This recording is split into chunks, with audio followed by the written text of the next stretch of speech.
So you might be in a situation where for some reason TikTok just keeps loading very slowly. Now what does this mean?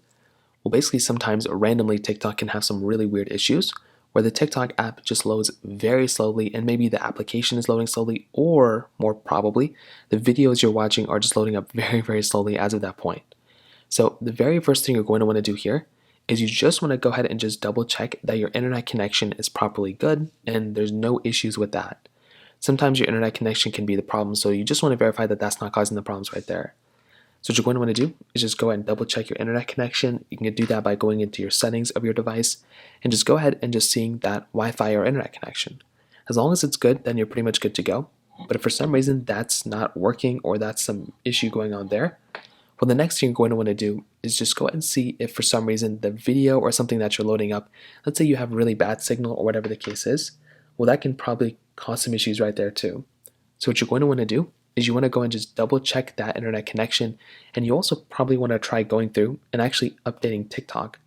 So go inside of your app store right here, and what you're going to want to do is just type in TikTok just like this. So go and type in TikTok, go and load up and open up the TikTok app, and all you're going to want to do here is just go ahead and see if you can basically update this application. For a lot of people, that's probably all you're going to have to do, and that's probably what I'd recommend doing here too.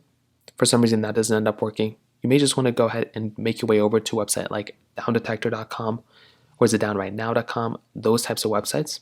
And what you're going to want to do here is go and see if you can go ahead and update those specific applications.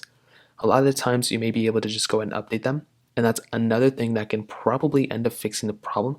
If for some reason it's down like this, well, there's really not much you have to do. You're just basically going to have to wait it out until they basically fix the problem, and that's basically how it's done there. So that basically covers it up. If you have any other thoughts or questions, let me know in the comment section below. Hit the like button, that would mean so much, but definitely hit that subscribe button. More importantly than everything else, I love every single one of you guys. Hopefully I'll catch you guys in the next video. Peace out.